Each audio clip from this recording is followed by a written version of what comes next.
आ गया है भाई, वो टाइम आ गया है। इंटर मिलान वर्सेस बार्सिलोना का वो टाइम आ गया है। मतलब नर्व रैकिंग वाला मैच है ये। एक फिक्चर ऐसा है जो दोनों ही टीम के लिए बहुत ज़्यादा अच्छी यादें नहीं रखा है। बार्सिलोना और इंटर मिलान का जो पिछली बार फिक्चर हुआ था उसमें हम सब जानते हैं क्या हुआ। लेवेंडोस्की ने हैट्रिक मारी थी लेकिन फिर भी हम वो मैच हार गए थे। बहुत सारी कंट्रोवर्सीज थी, पेनल्टीज थी, ये थी वो थी, लेकिन स्टिल ये match is important for Barcelona right now and at this point of season. It's very important when you are chasing treble. It's important for you. But इससे पहले एक चीज़ मैं बोलूँगा कि इंटर मिलान के पास जितनी इंजरीज थी, जितने प्लेयर सस्पेंडेड थे, जितने प्लेयर अवेलेबल नहीं थे, अब मैक्सिमम वापस आ गए हैं। थ्योराम वापस आ गया है, डम्फ्रीज वापस आ गया है, उनका बास्टोनी वापस आ गया। अब ये जो 3 प्लेयर आ गए हैं वापस, इससे एक अलग इफेक्ट पड़ेगा उनके ऊपर। लेकिन अभी जो 3 मैच हारे हैं इनने लगातार, उससे भी उनकी मेंटालिटी पे बहुत ज़्यादा असर पड़ा होगा।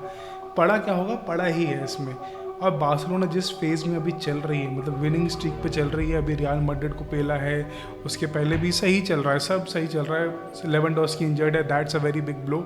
लेकिन अभी जो इंटर मिलान जिस फेज़ में फंसी गई है, ये इट्स अ वेरी इम्पोर्टेंट और अ वेरी एक बहुत अच्छा मौका है बार्सिलोना के पास कि यहाँ पे इंटर मिलान को हर्ट करने को, एक लंबा चौड़े लीड ले लेने का पहले ही लेग में। क्योंकि सेकंड लेग जो सैन सिरो में होगा, हम सब जानते हैं कि अवे खेलना is very difficult for Barcelona. Away आप जब भी खेलते हैं बार्सिलोना को अवे खेलते हुए देखेंगे, वो स्ट्रगल करती है। चाहे आप डॉर्टमुंड उठा लो, उसके बाद वाला मैच उठा लो, आप हैट्रिक खा लेते हो आराम से। तो अभी पहले लेग में आपके पास इतनी अपॉर्चुनिटी होनी चाहिए कि आप जितने ज़्यादा जीडी निकाल सको उस मैच से, पॉजिटिव जीडी वो निकाल लो। क्योंकि आपके पास जब अभी लेवेंडोस्की नहीं है, आपके पास अभी कसाडो नहीं है, बर्नाल नहीं है, आपको सीडीएम पे पेड्री और डिजोंग खिलाना, आपके पास कैम्प के लिए आपको फर्मिनो या फिर डैनी ओल्मो खिलाना होगा। और आपके पास स्ट्राइकर जो है जिस पर ज़्यादा रिलाई नहीं कर सकते, वो है फरान टोरेस। फरान टोरेस इस डिफेंस के अगेंस्ट स्ट्रगल करेगा। It's pretty sure, I'm 100% sure Ferran Torres will struggle in front of this defense। but उससे ज़्यादा एक चिंता वाली बात है जो लेफ्ट बैक जेरार्ड मार्टिन है, वो लिसांड्रो मार्टिनेज और डम्फ्रीज को कैसे रोकेगा। अब थ्योराम भी है जब, तो इन तीनों को रोकना जेरार्ड मार्टिन के लिए वुड बी वेरी डिफिकल्ट, क्योंकि दे आर वेरी पेसी। और जेरार्ड मार्टिन जितनी भी कोशिश कर ले, कहीं ना कहीं वो खुलेगा। I am pretty sure about it, वो खुलेगा। लेकिन हमारे जो बाकी 3 डिफेंडर्स हैं, कुंडे, इनागो मार्टिनेज, कुबारसी, ये बेटर कर सकते हैं। लेकिन जेरार्ड मार्टिन मुझे लगता है कि थोड़ा गड़बड़ करेगा कल के मैच में, और I am mentally prepare for it. और शायद जेरार्ड मार्टिन की जगह फ्लिक कहो अराओ खिला दे, कहो इनागो मार्टिनेज को लेफ्ट बैक खिला दे, वी विल नेवर नो। लेकिन और यहाँ पे उनका जो मेन क्रिएटर है बरेला, वो it's very dangerous man. Barella, Bastoni, Thuram, Dumfries, Calhanoglu और मार्टिनेज, ये जो 5 अगर इनकी केमिस्ट्री बैठ गई तो कोई भी टीम को ये डिस्ट्रॉय करने का मानदा रखते हैं, इसमें कोई दो राय नहीं है। अगर मार्टिनेज को रोकना तो centre back can do this, लेकिन बरेला की क्रिएटिविटी को रोकना would be a very big challenge. क्योंकि अगर आप उसमें फ्रेंकी डिजोंग को रखोगे तो फिर कोनोहोंगलू या फिर बाकी कोई चीज़ बना लेगा, आप पेड्री उस पर जाएगा तो फिर क्रिएटिविटी कहाँ जाएगी। क्योंकि क्रिएटिविटी कल के मैच में बहुत ज़्यादा इंपॉर्टेंट रहेगी।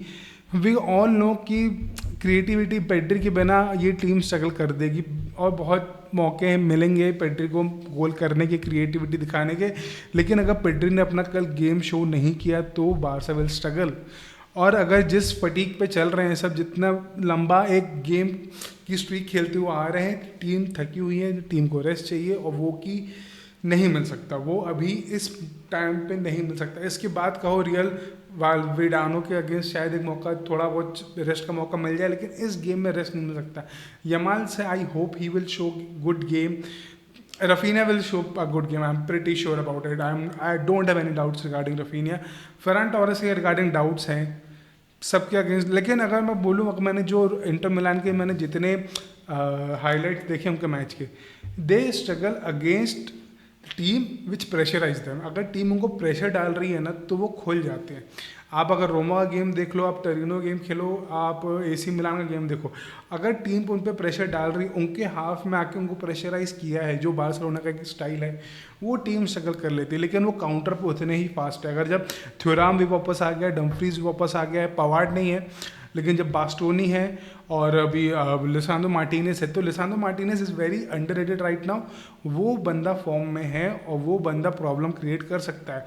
कल शेज़नी की एक टेस्ट होगी कि शेज़नी अगर इतने सीज़न भर अच्छा किया है, तो अब जब season ending, season defining moments आ गए हैं, तो शेज़नी कैसे करेगा। अभी शेज़नी के लिए भी बहुत इंपॉर्टेंट है ये मैच, लेकिन अगर बारसा ने ढंग से अपने कार्ड खेलो, ढंग से प्रेशराइज किया पूरी टीम को, तो बारसा कैन पुल आउट 2 और 3 गोल मैक्स। वो मेरा एजम्पशन ये है कि 2 और 3 गोल हम निकाल सकते हैं पहले लेग में, अकॉर्डिंग टू मी। और अगर ढंग से खेले, अगर डेनी ओल्मो जितने चांसेस उसने एल क्लासिको मिस किए उतने ना करे, फरहान टोरेस अपने चांसेस मिस ना करे। देखो, अगर तुम रेफरी के भरोसे बैठ रहे हैं हम कि हमको पेनल्टी मिल जाएगी, फ्री किक मिलेगी, तो वो नहीं मिलेंगी। इनके भरोसे बैठने से अच्छे अपना गेम अपना लेवल अप करें और फिर गेम को अपने हिसाब से कंटिन्यू करें। क्योंकि अगर हम इन सब के भरोसे बैठे रहे तो भी ऑल नो पिछले लेग में क्या हुआ था, आंसू फाटी की जो वो कितनी पेनल्टी बार्सिलोना को नहीं मिली थी पिछले मैचेस में। और इंटर मिलान वाला मैच तो हम सबको याद है, गावी और बास्टोनी की जो राइवलरी है वो अलग लेवल पे होगी। वो मेरे को देखना है कि गावी कैसे हैंडल करेगा बास्टोनी को, क्योंकि बास्टोनी ने मैच जीतने के बाद जो इंस्टाग्राम में फोटो डाली थी वो मेरे ख्याल से मेरे को याद है, तो गावी को तो बिल्कुल ही याद होगी। गावी चीज़ें भूलता नहीं जितना मुझे समझ में आता है। फर्मीन लोपेस कैन पोला पशो, लेकिन हम जब ज़्यादा स्ट्रगल करेंगे ना फिजिकलिटी में, सबसे ज़्यादा Barcelona will struggle in the physicality, क्योंकि जितने फिजिकल वो टीम है हम उतने ही नॉट दैट फिजिकल, बट हम कहीं ना कहीं फिजिकलिटी में लैक करते हैं। फर्मीन लोपेज को देख लो, पेड्री को देख लो, आप डिजोंग को देख लो, गावी को देख लो, रफीना को देख लो, फरहान टोरेस को नहीं, फरहान टोरेस भी हल्का सा बल्कि है।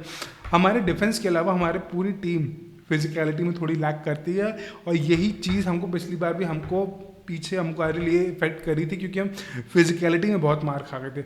आपके अंदर कितनी भी क्रिएटिविटी और कितनी भी अच्छी फुटबॉल खेल लो, अगर आपकी टीम फिजिकल खेल रही है आपको फिजिकली स्ट्रांग होना पड़ेगा। वहाँ बार्सिलोना लैक करती है। Barcelona is not that strong physically, stamina है, क्रिएटिविटी है, सेंस है, सब कुछ ब्यूटीफुल फुटबॉल, लेकिन कहीं ना कहीं फिजिकलिटी में लैक करती है। अगर हमने कल फिजिकलिटी के अलावा हमने उनको स्टेमिना पे बीट कर दिया, तो कल का हम मैच आराम से निकल जाएंगे। अगर कहीं हमने एक आध गलती भी कर दी ना, अगर हमारी मतलब एक बॉल डिस्पोजेस हो गए, वो बॉल जहाँ कनेक्ट होगी ना, Barça will have to pay a very heavy price for that. Barca will have to pay a very heavy price for sir. अगर एक भी ढंग की बॉल डिस्पोजेस हमने कर दी, बहुत प्रॉब्लम हो जाएगी। लेकिन हाँ, अगर हम डिफेंसिवली स्ट्रांग है, मिड ओके है, अटैक में ठीक है 75% गुड, फरहान टोरेस मेरे को बिल्कुल भरोसा नहीं, लेकिन डेनी ऑलमोस्ट उसके सपोर्ट पर रहेगा तो हम we can do something good. But I would love to see a 3-0 और 4-0 4-1 विक्ट्री फॉर बार्सिलोना। लेकिन मेरे हिसाब से 3 गोल का जीडी निकल सकता है बस। आई थिंक 3 गोल का जीडी निकाल सकती है बार्सिलोना इस मैच में। उससे ज़्यादा जीडी मेरे ख्याल से बार्सिलोना नहीं निकाल पाएगी, क्योंकि आई डोंट थिंक सो। उससे ज़्यादा निकाल ले तो I would be very happy, but I still think 3-0 would be the final score line for Barcelona and Barcelona winning the match, क्योंकि उसके बाद जब San Siro में होगा, San Siro would be a very different territory। 3 से ज़्यादा का हमें जीडी निकालना चाहिए आज के मैच में। निकाल लिया तो हम नेक्स्ट राउंड में हमारा तो पक्का है, फाइनल हमारा पक्का है, लेकिन 3 से कम हमने जीडी निकाला तो प्रॉब्लम हो जाएगी।